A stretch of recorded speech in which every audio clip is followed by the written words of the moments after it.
Hey, what's going on, everybody? Welcome back to ITUTv Podcast. We are coming off of one of the most intense performance-driven weeks we've had inside ITU. ITU Execute is officially done. It's in the books, and every student that partake, man, respect to you guys because you made it happen. You showed up continuously every night through every session and every morning session. You didn't just show up to learn, you showed up to perform and execute on your trading plans. You operated under pressure. You faced uncertainty in real time. You stayed disciplined when it mattered most, and that's literally the difference. Because what we saw this week wasn't information, it was transformation through execution. We saw traders rebuild confidence after months of setbacks. We saw structure take over emotion, and you were able to lead yourself. And at ITU, that's what we stand on. We don't just teach trading, we build independent operators, right? We want to put the tool in your hand and help you learn how to fish. Now, to carry that momentum forward, so you guys know, we're officially announcing ITU 30-day trading boot camp. This is going to be June 2026. This is not just another program, right? This is a 30-day intensive focused on 3 pillars that we teach here: mindset, economics, and technical analysis. So week by week, we're going to sharpen each area so you don't just understand trading, you operate with confidence and structure, and you can build your portfolios as need be throughout the rest of the year. If you've been waiting for a moment to take this seriously, that's going to be the time you're going to have to show up for it. So now, to keep the same level of performance, I'm bringing on a guest today who understands the pressure at a completely different level, man. This is someone who has the path from becoming a surgeon, a career built on precision, as you know, discipline, zero margin for error, and a $500,000 path of prestige and security. But he made a decision most people wouldn't have the courage to make at all. He walked away from certainty to pursue independence. From the operating room to the trading floor, today, he is the president and CEO of Lightspeed Investing, a master of data science, a John Maxwell certified leader, and someone who approaches the markets with the same level of precision, accountability as surgery. This is not hype. This is discipline meeting opportunity. Please welcome Philip Jayhawk and Sham, man. Thanks for coming through today. What's going on? Happy to be Man, here, man. Super excited glad to to meet with have you. you. Oh, yeah, man. We've had excellent conversation. You've done so much, man. If you could just give us some of your background to start out and how you eventually got to this endeavor. Absolutely, absolutely. So I am a city boy who loves the suburbs. I hail from the city of international commerce, which is Hong Kong. Moved when I was 9, and unbeknownst to me, I've been Jayhawk raised here in this championship state ever since. Now, I was supposed to take over my dad's accounting firm in Hong Kong, and initially when that opportunity was given to me, I said thanks, no thanks. Because one, I'm a city boy that loves the suburbs, and two, I did not want to wake up and do people's taxes. So when he was like, okay, kiddo, what do you want to do? I said, I have no clue. Let me explore the medical field. And at the time, being a surgeon really resonated with me, right? And also at the time, the only way that I could research and get a vague idea of what is it that I want to do is through Google, right? Just searching things up online. So I looked up the best jobs out there, top paying jobs. And from that list, right, identify the ones that made the most sense for me. And at that time, being a surgeon really resonated with me because of the fact that I've been an athlete my whole life. So the really hands-on aspects, the lucrative career aspects, as well as the intellectually challenging aspects, right? But as I immerse myself within medicine, I realized long term that there was no way that that would be the right path for me. A main reason is because in medicine, I took the new MCAT. I was that new generation.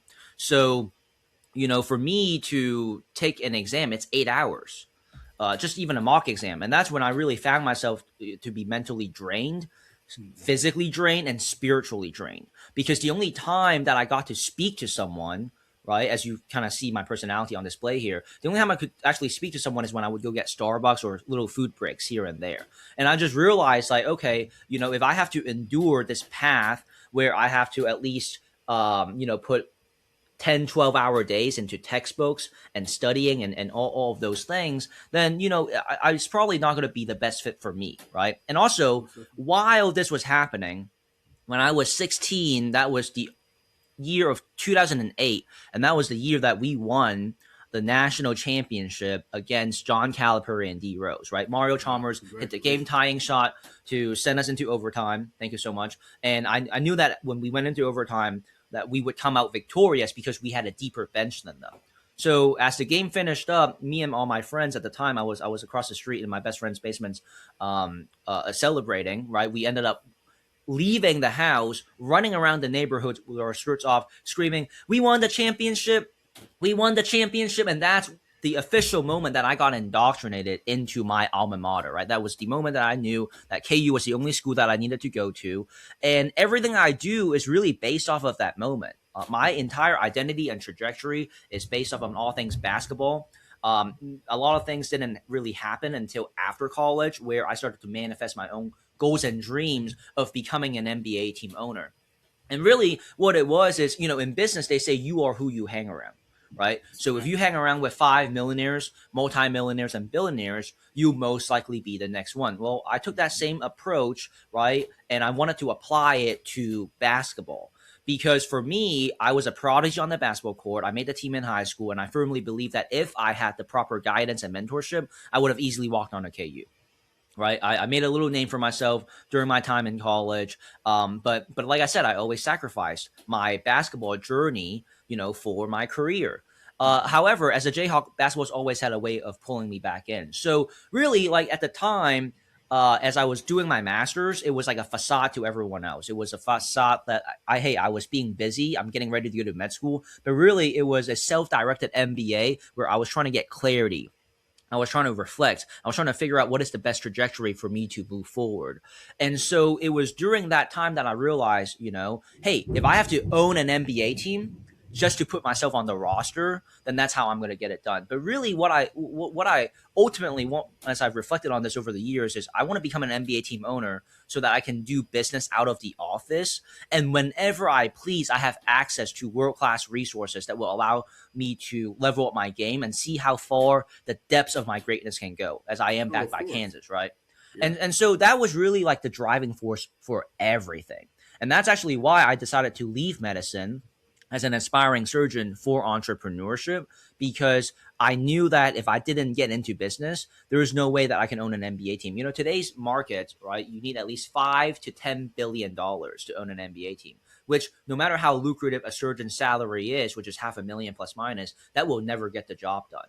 Right. And so I'm so glad I made that transition, because, this is now my fourth year as CEO. And I have built up relationships where, I have access to Gary Payton. He's the only point guard that won Defensive Player of the Year. Also, Caron Butler, the assistant coach on the Heat. Last summer, it's been 5 years in the making, but I was able to finally work out with Kyrie Irving's trainer. And it was week-long boot camp, 8 hours a day, 30 hours total. And I'm so happy to say that coming out of that boot camp is when he told me, and alongside the training staff, that I do have what it takes to be a pro athlete, right? And the fact that Bill Self would be very proud. So yeah, I mean, when you look at me and you just talk to me, understand that everything comes from the NBA. Everything comes from, this basketball influence that I've had, unbeknownst to me, like I said, right, growing up here in Kansas. This is a championship state in both football and basketball, and that's that alongside my Hong Kong background, alongside my surgical trainings, right, is exactly what has shaped me into the personality and person that you see today. Oh, of course, man. Achievement and performance is all grounded, at your base and at your core. What do you feel like you pulled? And we'll start with the basketball side. Do you pull any elements from you doing sports into when you became trader and it was doing? Oh yeah. Dude, it was like I was so confident when I entered into business, because I'm like, man, if I have the blueprint in front of me of basically going from a non-hooper to a professional hooper, business is going to be much more of an easy path. Not that is not a difficult path, right? Naturally, it is. Right. But what I mean by that is because you actually can become a world-class athlete in a much faster pace, because business takes time. Because one rep, this is one shot, this is two shot, that's three right there. That's 3 reps right there. One rep on the phone is 15 to 20 minutes, depending on what you're doing. Yeah. So naturally I realized Rome is not built in a day, but business cycles just naturally take longer. Because if you go to the gym and you work out my handles, my passes, right? I could rep out so many reps, man, if you're intentional within that 1 hour. So heading into it, I always knew business was going to be the easier path for me than basketball. And when I knew that I was going to walk in there with the backing of, the discipline and the rigor that comes from the surgery training, right? Yeah. I just got to endure, I just got to apply myself from all these things that I have and actually like go make it happen. Oh, for sure, for sure. I mean, there's an incredible milestone to take, and bringing the skill sets of achievement from basketball are going to flow, straight with you towards saying, hey, I'm going to take the business endeavor. You did say you did futures for a little while. Yes. Yeah. So I'm always someone that is going to recommend heavily investing into yourself, right? Of course. So basically, like as I was leaving college and I was entering into my master's phase, my master's is like my period of life where I went after all these mentors, and my first online mentor was Ty Lopez. It was the summer of 2016 here in my garage video. I graduated the December of 16, right? So I had that semester where I was able to actually like think less about anything med school related.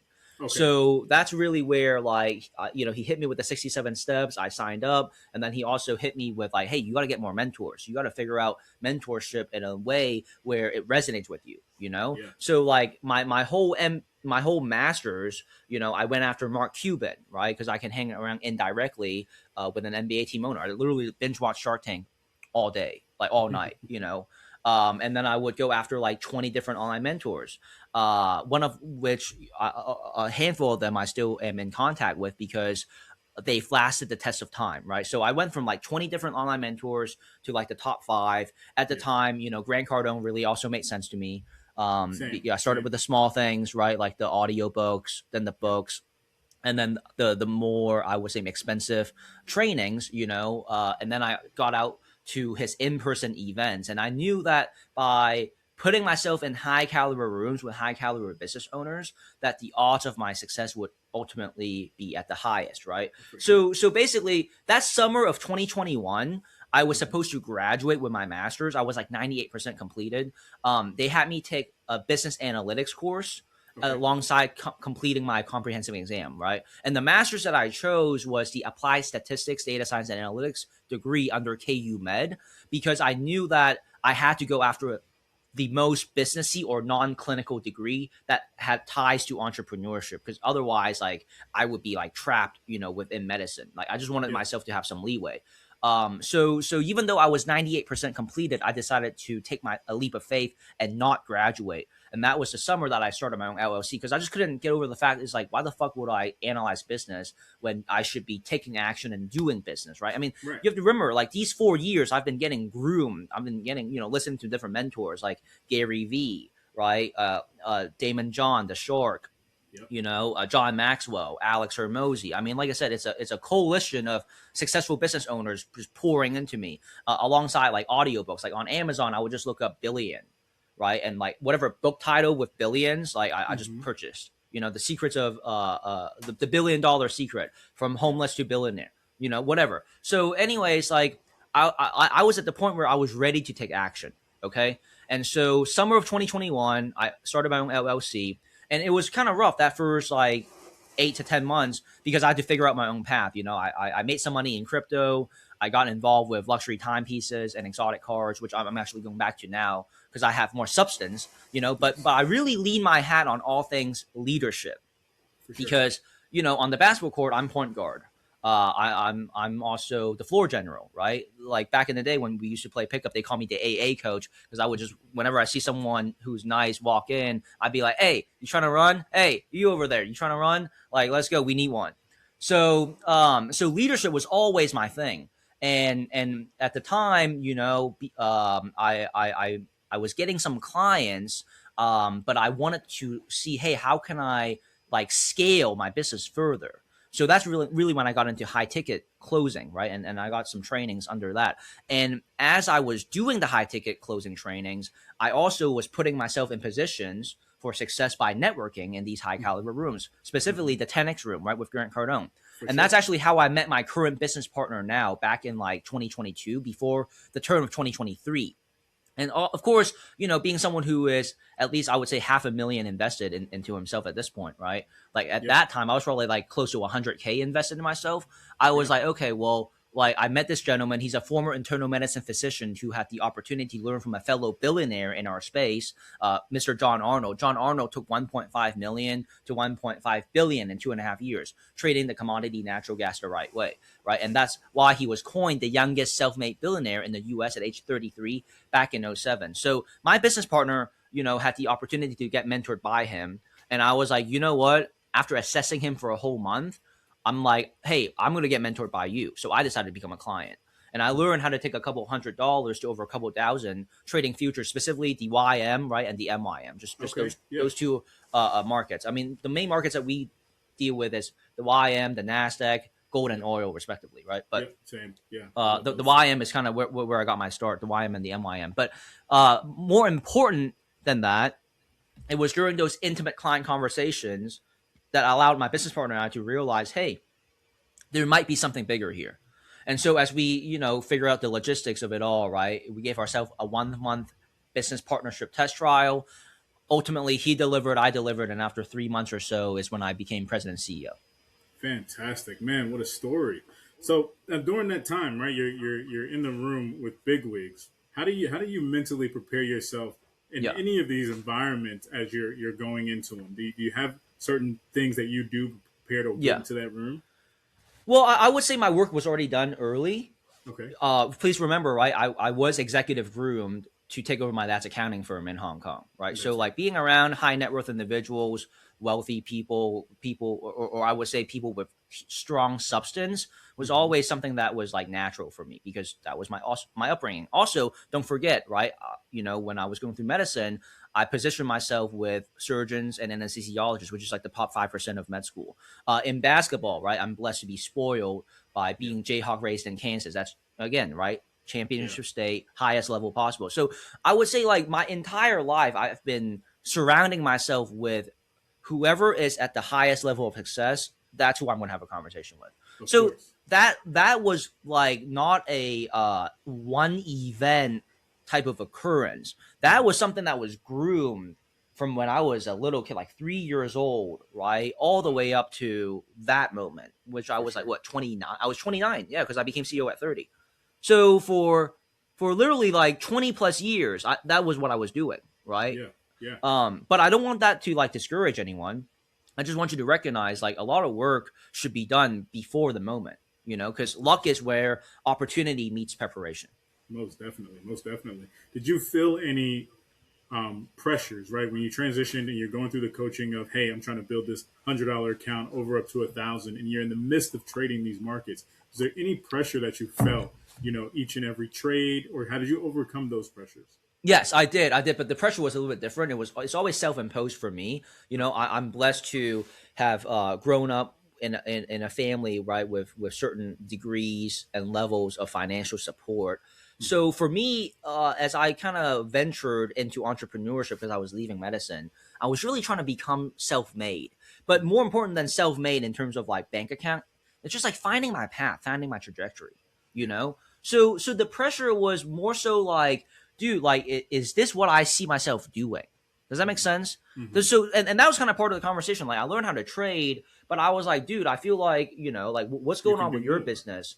Yeah. I feel like, like because archetypes, right? Like my strengths, right, with my leadership, which my business partner is great, in its own right in certain skill sets, but like leadership's not one of them, So it was more so like learning the trade, and it's like, okay, well, thanks so much for teaching me, that something like this exists.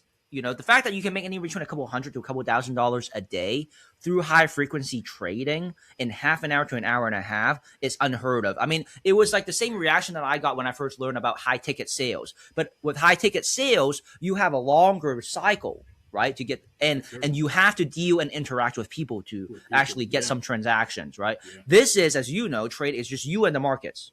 And it's direct access, man. You hit the button, you enter, you exit, the money's in your account. I mean, it is right there. It is so fast. So I was grateful for just like the opportunity, the knowledge, because for me, in that moment, I saw my MBA goals and dreams no longer being dreams. I saw a real pathway for it to manifest into my own reality. Mm-hmm. So when I was learning how to trade, it wasn't the pressure of having to make money. It was more like, dude, I gotta fucking figure out how I can incorporate this into my life. Mm. Like, this is dope, but I'm not the person, I'm not a trader personality getting up in the morning, sitting down in front of a computer to make money, even though it's great money. I'm right. Like, so how do I maximize this opportunity?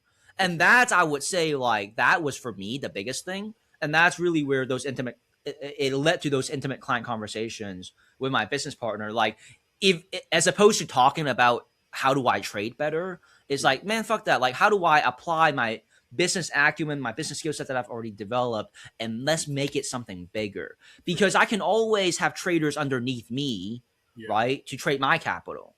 If I ran the firm, I mean, like, so these things started to like open up, right, in terms of conversations. No, that makes perfect yeah, sense. Like that's kind of like what I would say more so happened in my scenario.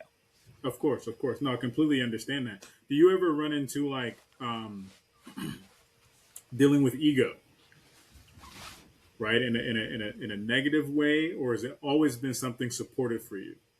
No, I would say it's always been something supportive of me. One of the 67 steps I learned from Tai Lopez, he talks about the difference with inward humility and outward humility. So when you talk about ego, you're thinking about outward humility, right? Yeah. Which I know that some people may label me as very cocky or an arrogant, and that's fine, because I'm a ball player. But here's the thing with ball players, right? Like the confidence that oozes out, that aura, right, so to speak, right, that you see comes from the work. So like Kobe, Michael Jordan, LeBron, the greatest, yeah, they're gonna have a lot of swag on them. But the reason why they have that is because the work that they've put in. So I take a lot of pride in what I call inward humility. And inward humility is your ability, right, and I would say sense of awareness to go, yeah, I may be great here, but how can I become better? Yeah. I may be at this level, but I need to probably polish on certain things. So it's about staying curious. It's about staying disciplined with your growth and never wavering and never being complacent. So I would say I never have a problem with ego in that sense because I focus more on inward humility. And if I come off as egotistical, that's okay because I have a lot of substance to back that up. Sure. If I rub you the wrong way, it's probably because you haven't developed yourself enough and it's just too overwhelming for you. Because every time I talk to someone who embraces personal development, they know exactly where this is coming from, right? So, if you're talking about ego in terms of like trading and emotional discipline and psychology, yeah, that's definitely a thing that you have to watch out for. But like I said, right, those are not as applicable of a conversation for me. Understood.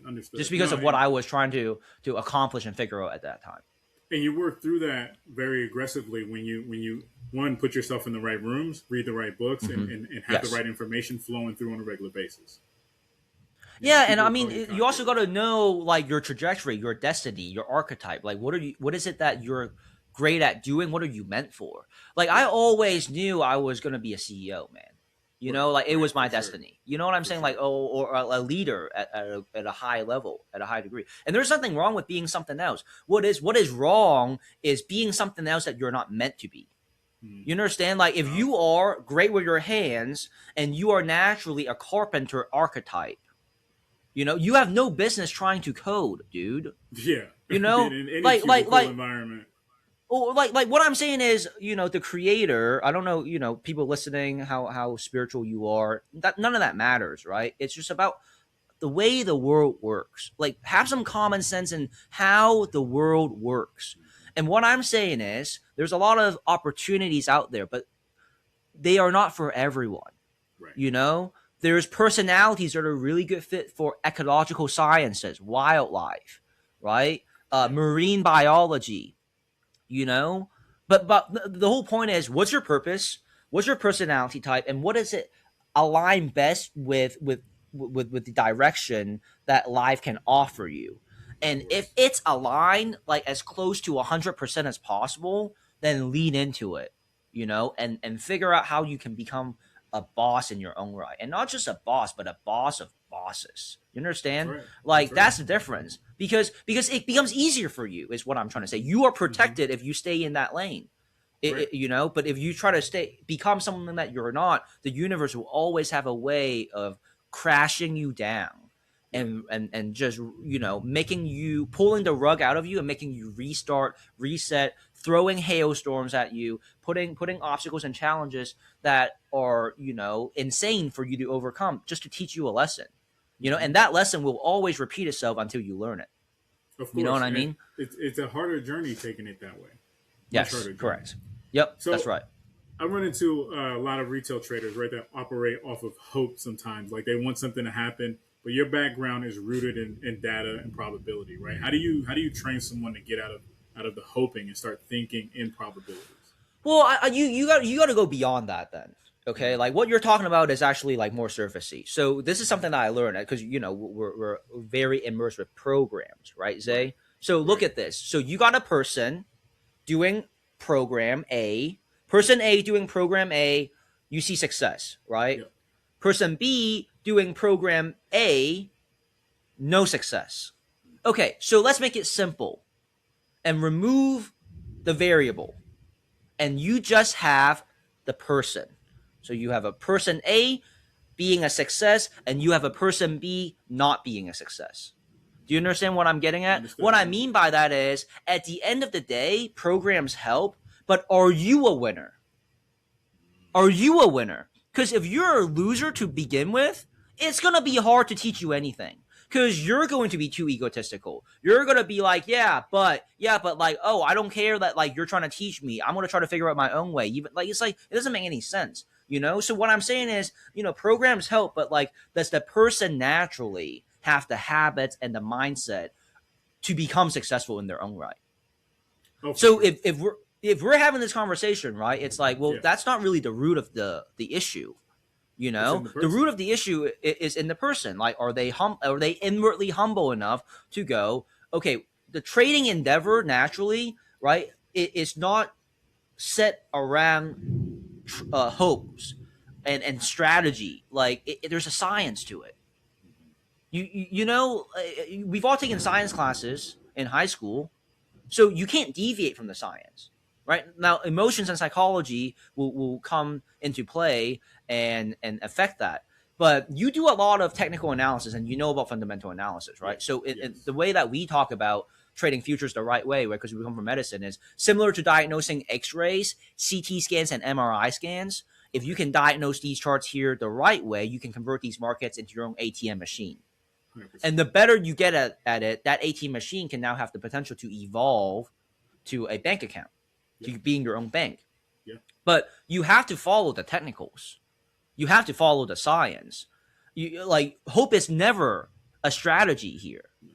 It's almost like asking, how do you, as an airplane pilot, how do you take off on the runway with hope? You just don't do that. It's not going to happen. How do you engineer civil engineering, structural engineering, mechanical engineering, chemical engineering? How do you engineer something with hope? You don't. It's science. It's all science-based, right? Yeah. So, and that's what this game is. It's rooted in science and math. Your STEM, right? Yeah. Science, technology, engineering, and math. So yeah, I mean, just off top, like, we shouldn't even be having this conversation. Yeah. Because you're in the science realm, dude. There's no hope in science. You can be optimistic. You can be optimistic and have positive mindset and understand that, like, even though you took some hits, like, you're gonna be taking hits. You get beat up everywhere in life, dude. Right. You're even as a ball player, right? We're taking hits all day. You're gonna have your losses. You're gonna win some games. You're gonna lose some games. It's the same way in life. In trades, you're not gonna win all your trades. You're going to take some losses. Now, at our firm, right, we talk about it's okay to have losing trades, never losing days. And that's the difference, right? Because out of 10 trades, if you're trading with the same amount of discipline, same amount of risk management, where all 10 trades are equal across the spectrum, and let's say you are at the point where you're 60 to 70% accurate and correct, well, guess what? Even though you lost on 3, you're still net positive, right? Yeah. So that's what matters. I would say more so be optimistic about the future. I would say be positive-minded about what you're becoming and not let the progress in front of you and the results that you're seeing right now impede what you can become. It's all about your potential, right? But don't have hope while you're trading because you went against the market and you're hoping that it will come back. Like we have a philosophy at the firm, averaging down is a sin, dude. We never average down here at the firm. I mean, we teach that. That's what we preach and that's what we do. But some people still go against that because it's easier. It's easier to be not disciplined and average down. Yeah, you know? I mean, a lot of traders don't like the practice room. We always intensify those getting started to practice so you can understand what those analytics look like, get that data, gather your percentages, and figure out how to work from there.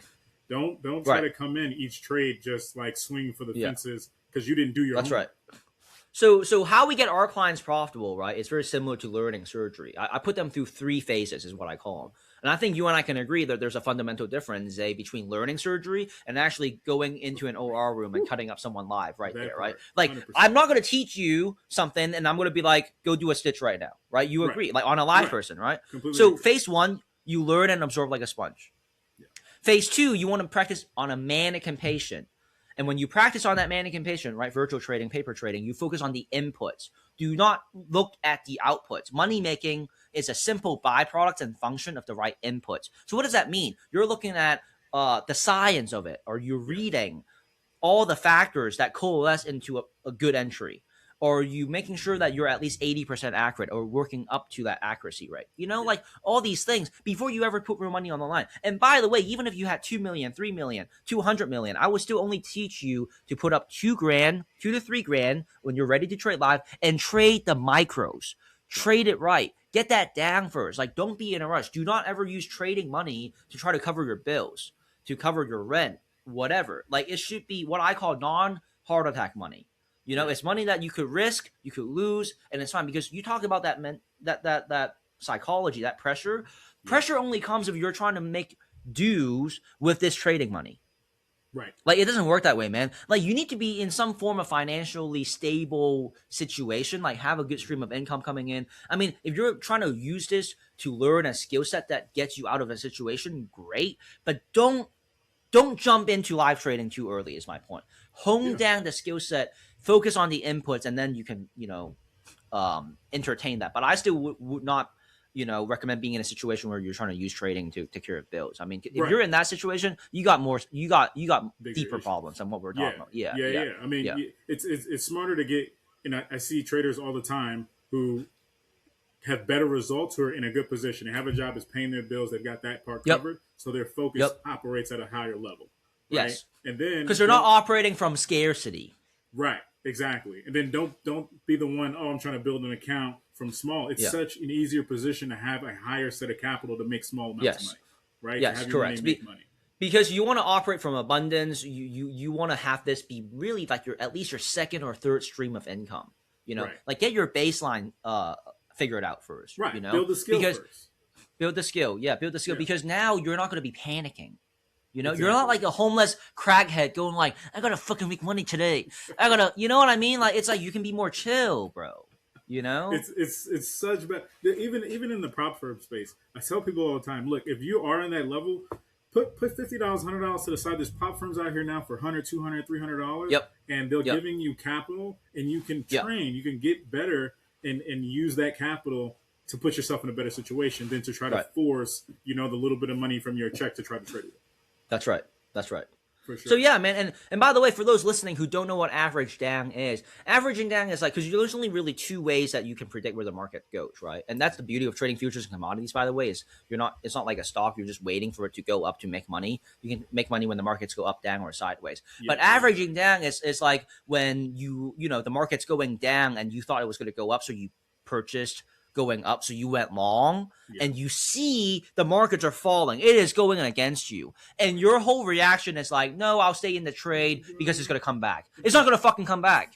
Like, dude, like it's just not. Exactly. Exactly. Like one of our number one principle is never let a loss escalate, right? And do not average down. It is a huge sin here at the firm. So yeah, and if we see that you're doing that, your chances of qualifying yourself to become one of our $1 million traders where we actually give you like a $2 million, $5 million account just goes out the window. You know what I mean? Like that's just, like you are not worthy. You know what I mean? So through my learnings as well, it's like 83, I want to say it was 83 to 89% of the time, if you was in a buy and they flipped against you and went wrong, obviously, and you flipped and went to the sell, there's an 83% chance or higher that you're going to be right going the other way. So it doesn't make sense to try to double down on a wrong trade. That's obviously no, it doesn't. No, but obviously, like we're talking, yeah. But where does it come from, right? Where does it come from? Well, like, why are you not listening, dude? Like, why are you not listening to the mentor that you signed up with, right? Like, that's what I'm talking about. Yeah. It goes deeper than that. Right. There's some wiring. There's usually a history of what do they call it? Like how you deal with leadership, right? And it probably comes from, you see it in the workplace, right? People who don't deal well with their bosses and stuff like that, and then they think they're going to come into this environment and they can't be their own boss because they can't even listen to themselves. Personal leadership, you know, and that's the ego that you really want to watch out for. That because they have a lack of inward humility, you know, right?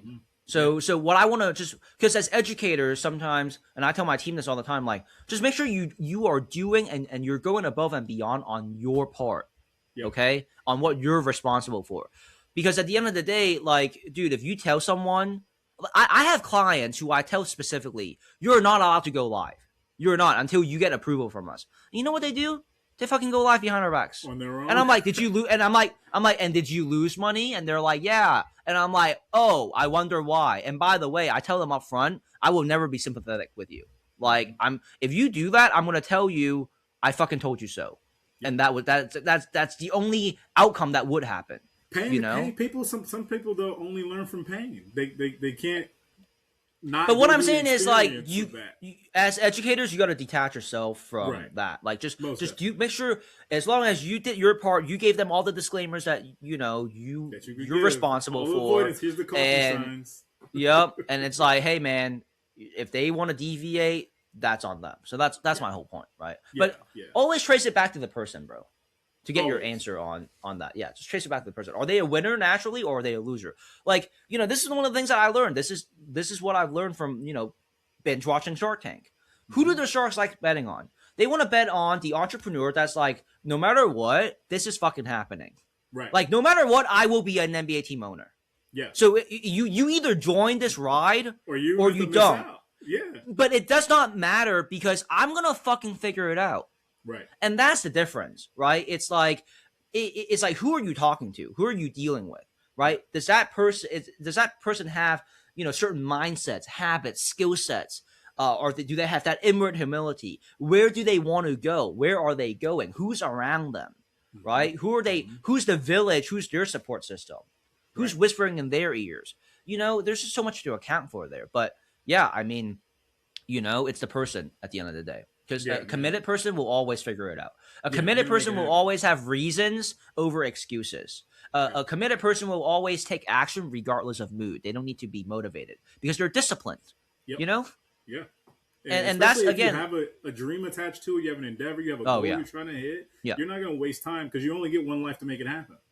Right. And like I, you know, mentioned to you, right, the only reason why I'm on the path that I'm on is because to own an NBA team in today's day and age, you need $5 to $10 billion. Yeah. If the price tag was $100 million, I'd be going after $100 million, you know, but I have that clarity because I know what I want to accomplish. And it's a big goal. It's a big dream. You know, it requires more than just one person. So naturally, right, it's going to attract people that see that and they're like, oh, this is dope. I want to get a part of it. I want to be behind it because I want to be a part of that.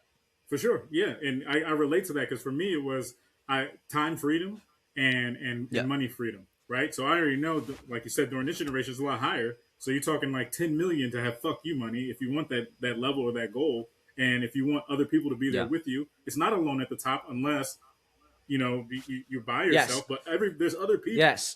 You know, there's other people that want the same level of accomplishment. You just connect and rub arms and elbows with those people. Yep. That's why I love what we've built at Lightspeed Investing. Like, this is not your typical corporate structure W-2. Like, I have a lot of team members with me, especially at the executive level. But all of us, this is more so a coalition of business owners. This is like a strategic alliance of owners, not you know, one person at the top telling everyone else what to do. It's like we all have resources to bring to the table. We all have skill sets, unique skill sets in our own right to bring to the table. But we're all united by the same goal and vision. Right. I love that. Yeah, and that's the difference.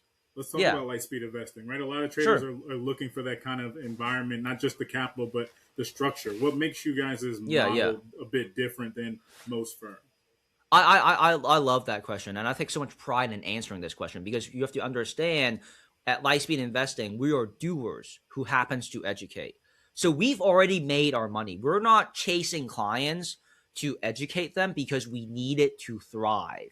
We need it to survive and thrive, right? Like we've already made the money. So, for example, 6 years ago, we were able to do a deal with Scotiabank up in Canada for $200 million, and out of that $200 million, the firm profited like 70 million. Yeah. So like we're pretty, I would say secure from a regular standpoint. But what gets us going is the fact that like when we teach someone, we pour into them, right? So first and foremost, there's a lot of different X factors that separates us. But the number one is we actually go live, we prove what we teach, and we make the money in front of you. And our whole thing is in half an hour, if you do not see us make a minimum of 50K or more, you can feel free to never talk to us again. On average, we're showcasing between 200 to 300K made live in front of our audience. And out of that performance, the reason why we're able to accomplish that is because day in and day out, we're able to showcase these results with a 90% accuracy rate. Like that's the substance that generates those results, right? That's number one. So we go live and we do it on a big scale and we do it consistently. Number two, unlike fellow fund managers who are super obsessed about growing their fund and AUM numbers, we're more so passionate in transferring the skill set and teaching people to democratize access to this space so that individuals can be empowered by learning a high income skill set. And by learning and committing to it, it can become either their supplemental income, full-time income, or full-blown career. As in my case and our executive's case, right, full-blown career. Like Brandon, who's my right hand, he's CIO now at our firm. He's a 26-year-old who we helped retire from a six-figure engineering job last summer. Right. Wow. And that's because he has his own skill sets around financial prudence, discipline, acquiring business funding, credit, as well as, trading stock options in a passive manner. Right. And on top of trading futures in an active manner. So he's kind of like our technical guy, right? And then I have Dax, who's our CMO. He's a marketing strategist and advisor who has a lot of passion around marketing, but specifically within the investment space. So he's naturally connected to a lot of fund managers. That's how we got to know each other. But he has big goals and big dreams himself. He wants to ultimately, have his own beachfront properties, and he really wants to partner up with, I think, a developer firm, like a developer. Fun type of thing, for properties. Yeah. So the whole point is, like that's kind of like our executives, but the number one, I would say, thing that sets us apart is that we go live, we prove what we teach, and on top of that, we've actually made our money. So the money conversation is the least barrier to the entry. Right. What I mean by that is we only focus on substance when we talk with someone. We're not trying to train the entire world. We really want to take in someone who's high caliber, strong quality, right? Figure out what do you want to get out of this. And if you decide to do something with us, we really pour into you. It's just different tiers and levels of access. But, if you're open and honest about your financial situation because you're in a tight spot, we'll work with you. Like we're very accommodating. We're very flexible. That's one of the reputations here that we have at the firm that we want to make sure that we express to the public. And again, that's because we've already made our money, right? So we're not necessarily desperate.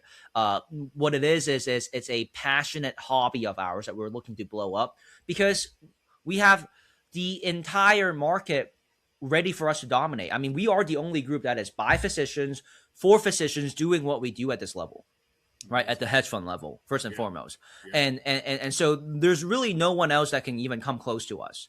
Right. And so if we really dedicate ourselves, we can do a lot of good. And I showcase a lot of our case studies online as well. I put them on YouTube and I put them on podcasting platforms like Spotify and Apple. I mean, we had a business owner, Charles, he took 70K to 900K in 5 weeks. And by week number 6, that account hit 1.212 million.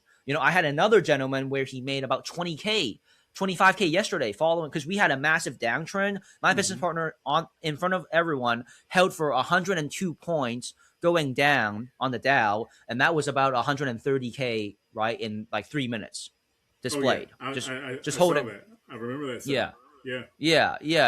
But I mean, the whole idea here is, look, anyone can do this if you have the right mindset, if this is a good fit for you.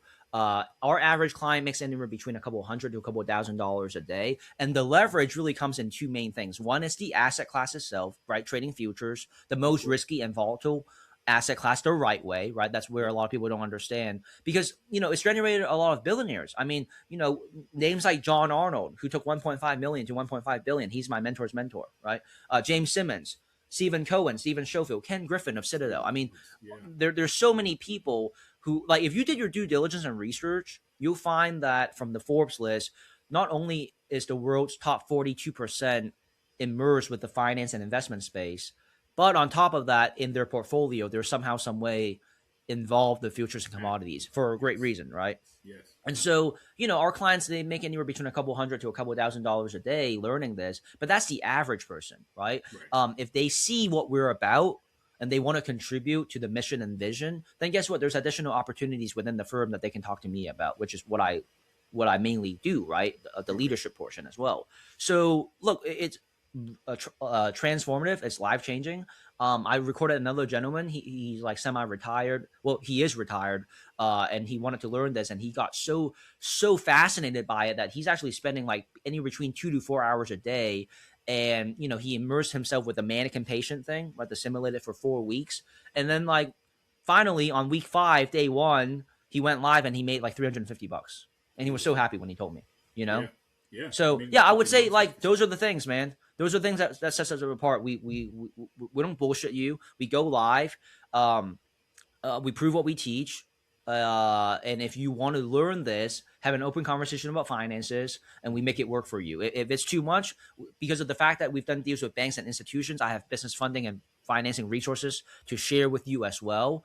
And if it's necessary, we'll just convert you into a monthly subscription that you can cancel at any time.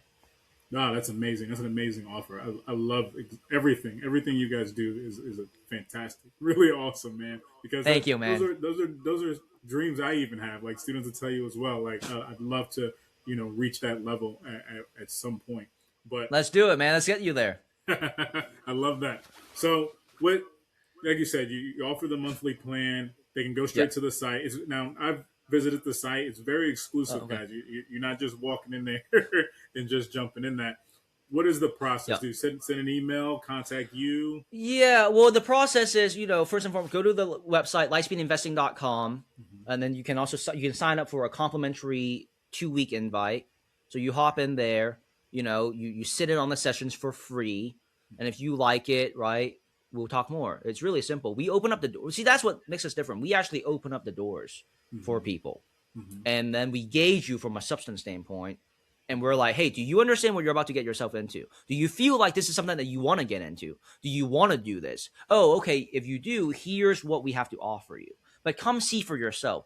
And, it weeds out people because these sessions are typical sessions that are reserved for paying clients anyway. So you're coming in here where the material is a bit more intermediate. You will not understand everything. But if you have that perseverance and willingness to go down this path, you're going to be like, yeah, I'm going to show up again. I want to learn. And it's going to be easier over time, right? Because it's going to get more familiar with you. So yeah, that's the first step. Virtual? If you're on 100%, this is an international firm, so we have to be virtual, right? Okay. So that our clients, they range in from Hawaii, Canada, the UK, and obviously different parts of the US as well. But what I would say is if you're also on social, look me up on Philip Jayhawk Chan. My main platform is LinkedIn because I deal with professionals and business owners a lot. But just look me up at Philip Jayhawk Chan. You can send me a message, and my team can take great care of you as well. Just say, hey, how do I get access to those complimentary sessions? Awesome. Excellent, man. This has been a fantastic conversation. I thank you so much, man, for giving your time, giving this amazing feedback. I mean, we connect in so many ways just on the trading aspect of things. Man, the mindset is there. I want to open up this time and opportunity and give our student here the chance to ask questions if he has any prepared. No, all my questions got answered. Like every single question I had off rip got answered. It was mad detailed. So like if I was to even try to pitch out a question, I'd be like, if you had your choice of books that you read religiously every year or let's talk about that shit. Hell yeah. That's a great question, man. That's like so elementary, but you don't want to deviate from that. It's the fundamentals of the game, man. Like books, like the right knowledge. Like, because let me ask you a question, right? Do you think reading will ever hurt you? No. Do you think learning will ever hurt you? It's like if it don't, then you probably should keep doing it more often, right? So the number one book that I read during those 4 years, when I was trying to figure myself out, it's On Living. It's a book called On Living. It's a compilation of interviews of like a nurse with people on their deathbeds. And when you go through those interviews, you're going to be like, wow, that's pathetic. Because you're going to be like, dude, like, are you kidding me? Oh, you like have all these regrets after like being 80 years old, you know, like, and you still haven't done anything about it. So like that was one of those huge things that I resonated with, right? It's a book called On Living. It's and then on top of that, you know, success principles, man. Study your success principles. Think all the series, the laws of success, you know, the Napoleon Hill ones, Think and Grow Rich. Because the thing about success principles is that not only is it applicable to all areas of life, right, but it's also industry agnostic. Yep. So, you know, like whatever you learn, you can apply it, man. And then I would say leadership. Get your leadership right, you know, Developing the Leader Within You 2.0 by John Maxwell.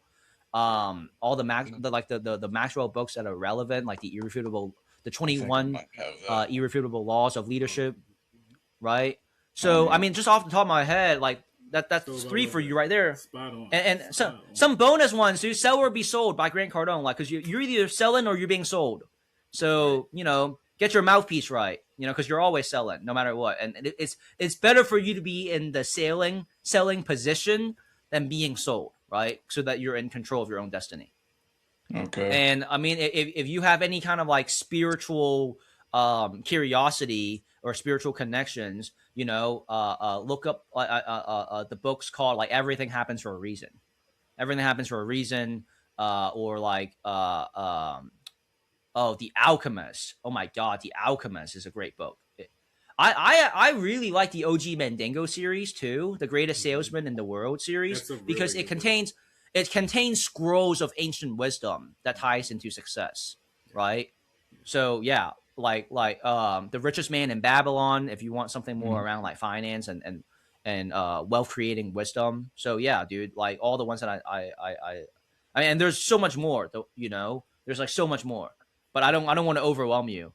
You know? No, not at all. You listen. Most of them, I have them on my bookshelf. I'm still working my way through them. I got a few to add. How to Win Friends and Influence People. That's such a by Dale Carnegie. Yeah. The one thing by was it Gary Keller, I think. Flow by I mean it's just a high performance book, you know, on so what DeAndre, right? Like, here's the thing about books. You gotta. I love the fact that you asked me, right? But I'm gonna challenge you back, which is use books accordingly to what is good for you in your current stage of life, as we're talking right now. Like when I open up a book, right? I don't read the whole thing. First and foremost, I skim it. I look at the summary and I look at the table of contents, and I go of all these chapters, which one is the one that is the most relevant in my current life chapter right now. You understand? Right. Like, because like for you, I don't know how old you is, but like if you early 20s, right? Mid 20s, early 30s, mid 30s, like life evolves is what I'm saying. When I was in my 20s, right? Like it was all about like I'm gonna kill some motherfuckers on the court, bro. Like, and that was like the only thing that I'm obsessed about, despite me trying to figure out my career, you know, like girls and basketball, bro. Like, and like, not girls, like in a wife kind of way, just like girls, like I'm gonna have my fun, you know? But what I'm saying is like, you got to have wisdom around early 30s. What are your goals and life accomplishment that makes sense? Like, are you trying to be a father? Are you ready to be a father? You trying to stack up? You trying to be more serious about your career? Specifically speaking, what skills are we talking about? Are you a salesperson? Are you a marketer? You know what I'm saying? So like, books are great, but have it be personalized. to you. You know what I'm saying? Yeah. Because otherwise, it won't mean shit. If you're dedicated to a career field and you're reading books outside the career field, it doesn't help. That's what I'm saying. Yeah. You know? Yeah. I completely understand So that. I hope that helps, man. I don't mind pouring in, if you're open to it. I don't mind giving you a little bit of a hot seat experience. Like what are you about right now? Like early 30s. What do you want to get accomplished, man? So right now, primary goal is to remove the financial limitations from my kids. It was a big thing for me growing up, not being able to do it. My kids are showing that interest. I don't want my kids to feel limited. Working with Zay, actually had to rewrite my entire financial blueprint. So I had to figure it out to get to the point that I'm at now. So Yeah. balancing that out right now. I've proven to myself I can survive. So now I'm working with Zay to move to that point to where I can thrive. So Fuck right yeah. now it's Okay. around my family and along the journey, just being an example for people, an excuse remover. Okay, I'm so like I'm gonna say, like, I challenge you to think deeper and get into more specifics. Like when you say thrive, what does that mean? Like and I'm not, no ego, right? I'm just like, use me as a blueprint. So for me, I figured out in my 30s now. I'm like, I want 3 residences in the U.S. I want my Kansas space, I want my Miami residence, and I want my Michigan residence up north in the summertime, so I can do elite basketball training up north, right? So like, for you, do you see yourself having eligible. multiple residences? Do you like what does thriving really Oh, mean for you?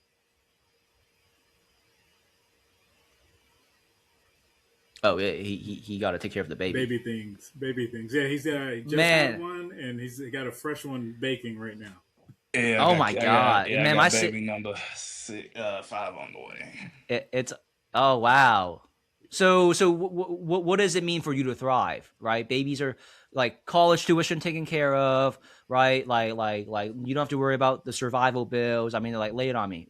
Try to get a little bit So more specific, because the more yeah, specific that you get, yeah, I have it written out and almost I mean on the oh hell yeah, spiritual good for side.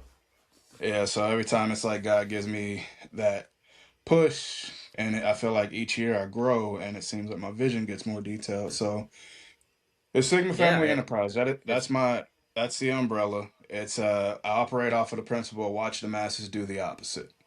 Um, yep, good for and you. so yeah, it falls into 4 categories: family legacy, real estate, marketing, and investing.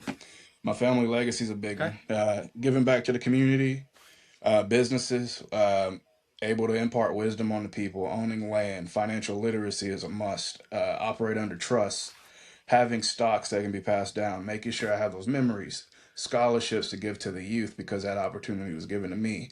And then I believe that anything that I do should offer some sort of ministry to people. And then investing is businesses, futures, forex, dividends, real estate. Marketing goes into um, the credit repair. That was my very first business. Health and wellness, my insurance business, and then trading. My trading right now, and then real estate, sober living homes, buying homes, wholesale, fix and flips, nursing homes, and shelters. And then the most recent is my father wants me to take part in his barbecue endeavor. So that's another as well. So the food space, and then my I wife mean, That that's a that bakes. that, list. that that's awesome, man. That's awesome. Here's the thing that I want to say to you, because you're also got that spiritual connection. You can have it all, but not at once. Yep. So go after one, stack it, make sure you got that one down before you expand to another. Otherwise, trouble will come for you, my friend. From what I'm hearing, I would say focus on your trading, because trading gives you strong liquidity. Trading gives you cash flow that you can be in control of. Then once you get to a certain level, funnel it to real estate, because real estate is the physical. It's going to take a shit ton more money to actually put money into the physical. With your father's barbecue, like, do it out of love, but do not extend yourself too much if it's outside of your own archetype. See how Okay. you can support them, but if you don't necessarily, because dude, like, running an in-person business is a monster on its own, man. Yeah, Like, for sure. and you got kids, and I mean, Especially like, restaurants. you know, yeah, especially restaurants, bro. I mean, Yeah. like that's it goes into everything that we talked about. Know your archetype, know your thing, right? And stay within your lane and become a master within that lane. I don't know much about the barbecue space at all. I don't know your ties with your father, but like you should definitely support him if you can. But it's the oxygen mask thing. Your early 30s, you gotta fucking take care of yourself first right now. You know, because if you can't even breathe, it's hard for you to put the oxygen mask on other people, right? So, you know, just hearing you out, trading, then real estate, and then see how you can fit in your time and schedule for your father. But really, like, let's just call it what it is. Like, you should really be putting your time in towards your kids first, like your unborns, you know? So it's more like trading, real estate, your own family, and then your dad. Yeah. Like, as much as, you know, we all love Pops. Pops, Yeah, Pops has got to be on the back burner for now. I should have led with that. That's a big one. They'll tell you, my family always comes first. I don't know why I spoke that as if you had already known me, but my wife and kids are always my priority. So like I was speaking that out. Hell yeah. Yeah. But that Hell yeah. whole No, but yeah, yeah. I was gonna say the honing it down and cutting and not sitting there thinning myself out. Zay gave me that exact talk as Yeah. well. Yeah. No, all I'm saying is like family's important, bro. And the key that I want to express is in order for you to love them and pour into them, you got to not just be a full cup. You got to be an overflowing cup of abundance so you can overflow into them. Because if you are at a point in your life where you're trying to build your shit up and you're kind of like, you know, trying to figure it out, you don't really have much room to dedicate to anyone else. And that's my point that I want to bring. I'm not saying, you know, don't pay attention to family. I never said that. I just said it's way wiser to make sure that you are doing well with your own skill sets, with your own financial situation, and then you can be big dog, and then you can really take care of everyone else. And you know, before your dad, your wife and the kids have to come first, right? So that's there. And you got 5, man. That's a lot. Oh my God. I'm like thinking about, I'm entertaining like maybe 1 right now with my girlfriend. And I'm still like, I don't know. Like, maybe. Like, cause I'm 33. I always said like, you know, I'm not really trying to get married and have kids until like late 30s and early 40s. But if I run into the right one, then, you know, then I'll make some exceptions. And she's a little bit older than me. She's a couple of years older than me, you know? So there's obviously that biological clock ticking, but you know, I was like, if we have a baby though, that baby's gonna be special. So I was like, yeah, we can have some fun and make it work. But it's not ideal, you know what I'm saying? But hey, listen, that's me and my girl, you know? And it's like you and your wife, it's different. It's different. Like, but when you add that another layer of family, which is like pops and moms is like and relatives, right? That's where it's like, all right, man, like, do you have your shit taken care of? So it's all love, man. I just want to let you know that's where I'm coming from. Oh no, I understood. I understood it. Man, that's awesome. Good. That is awesome. Yeah. Hey, Philip, I appreciate you so much for your time, man. This has been probably one of the best episodes I've done. Oh, for real? Shit. Man. This is amazing. It's just something when traders talk, dog. It resonates so well. Well, I'm not just a trader, you know. So I think that made that another thing. Yeah, the personal business growth, like, and the basketball. Yeah, I love every aspect of that. I was a baseball player. I did bowling. I did martial arts. I've done not basketball professionally, kind of on the side, but I really like to do football a lot.